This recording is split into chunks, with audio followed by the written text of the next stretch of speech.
रीना की नई नई शादी हुई थी। वह अपने साथ ढेर सारा दहेज तो नहीं लाई थी, पर अपनी माँ का दिया ढेरों संस्कार जरूर लाई थी।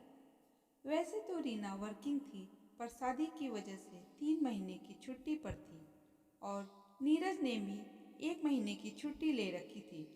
रीना दिन रात सास ससुर की सेवा करती और उनको खुश रखने की अपनी तरफ से पूरी कोशिश करती। जब छुट्टी के 3 महीने खत्म हो गए, उसने नौकरी पर जाना शुरू कर दिया। वह जाने के पहले घर का सारा काम खत्म कर देती और सास ससुर के लिए सब कुछ बनाकर टेबल पर रख देती, ताकि उन्हें किसी चीज की दिक्कत ना हो। कुछ दिनों बाद नीरज का तबादला दूसरे शहर हो गया।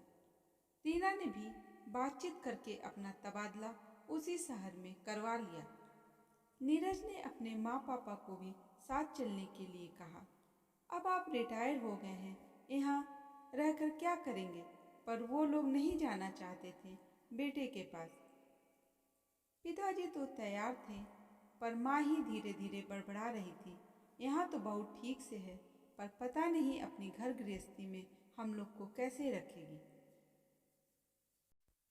पर पिताजी ने बात को संभालते हुए कहा, बेटा, असल में इस घर से बहुत लगाव है, इसलिए हम लोग नहीं जाना चाहते हैं। बेटे ने समझाया, अब आप लोग बहुत कमज़ोर हो गए हैं। आप हमारे साथ रहेंगे तो मैं भी चिंता मुक्त होकर नौकरी कर पाऊंगा, और वैसे भी दीपावली दशहरा मनाने वहीं चलेंगे। आप चिंता ना करें, मुझे भी तो अपने घर से लगाव है। और फिर उनको किसी तरह फोर्स करके बेटा अपने साथ शहर ले आया। रीना सास ससुर की ज़रूरतों का पूरा ध्यान रखती, जैसे उसके मायके में उसकी माँ उसकी दादी का ध्यान रखती थी। पर एक दिन रीना ने सुना, सासू माँ ससुर जी से कह रही थी, रीना हमें दूध में पानी मिलाकर देती है। रीना खूब रोई। उसने नीरज से कुछ नहीं कहा, पर दूसरे दिन जब वह ऑफिस पहुंची तो वहां से अपनी माँ को फ़ोन लगाया और रोते हुए सारी बात बताई। फिर अपनी माँ के सुझाव से इस समस्या का हल निकाला। दूसरे दिन से वह किसी न किसी बहाने से सारा दूध का पतीला सासू माँ के पास ले जाती और वहीं उनको डाल कर दे देती, ताकि उन्हें किसी तरह का वहम ना रहे। फिर एक दिन सासू माँ फोन पर अपनी बेटी को कह रही थी कि बेटी, मुझे तो लगता है ये रीना हमें दाल में और रोटियों पर देसी घी बहुत कम डाल कर देती है, बस ऊपर ऊपर दिखावा करती है। इतने में पिताजी ने उन्हें घूरा तो वह चुप हो गई और दूसरी बात बदल दी। रीना वहीं लॉबी में पेंटिंग साफ करते करते सब सुन रही थी।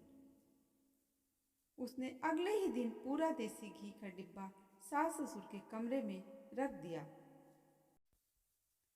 और कहा, माँ जी, मैं जब ऑफिस जाने से पहले रोटियों पर घी लगाकर जाती हूँ तो पक्का है कि वह जम जाता होगा और स्वाद भी बिगड़ जाता होगा, तो इससे अच्छा है मैं डिब्बा यहीं रख देती हूँ।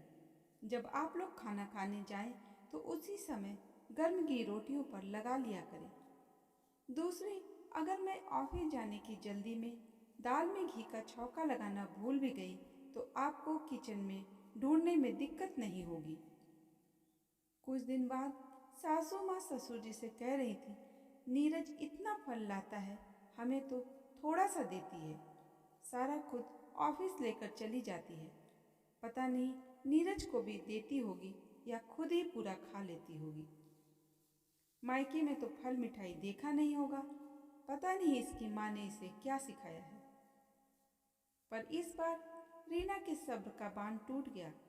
गुस्से में अपनी माँ को फ़ोन लगाया और कहा, माँ, इस बार तो मैं उन्हें जवाब देकर ही रहूँगी। माँ ने कहा, बेटी, यही सब तो ससुराल में चैलेंजेस होते हैं। इन चैलेंजों से हमें घबराना नहीं चाहिए। हमें अपना श्रेष्ठ देते रहना चाहिए, चाहे श्रेय मिले या ना मिले। फिर अगले दिन रीना ने फ्रिज सास ससुर के कमरे में रखवा दिया। कहने लगी, आपको पानी, दूध, फल लेने के लिए इतना दूर नहीं जाना पड़ेगा। इस उम्र में आपको वहाँ तक जाने में दिक्कत होती होगी। मैं तो यहीं से आकर ले जाया करूँगी। जब भी नीरज कुछ फल लाते तो वह सीधे अपने सासू माँ के कमरे में रख देती और प्यार से कहती, माँ, मैं तो सब्जियों फलों को ठीक से रख ही नहीं पाती, कितने तो सड़ जाते हैं। आप इनको फ्रिज में अच्छे से सेट कर दिया करें। रीना के जाने के बाद ससुर जी गुस्से में बोले, अब तो खुश हो ना, सब कुछ तेरे कमरे में रख दिया रीना ने। सासू माँ बोली, यह सब तो ठीक है जी, पर मुझे शक है, गड़बड़ तो वो करती ही होगी, आखिर बहू है। ससुर जी बोले, गड़बड़ वह नहीं करती, गड़बड़ तेरे दिमाग में है, क्योंकि तू खुद जैसी बहू रही वैसा अपने बहू के बारे में सोच रही हो।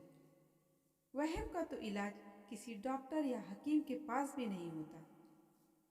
दोस्तों, अगर वीडियो पसंद आई हो तो इसे लाइक, शेयर और सब्सक्राइब करें।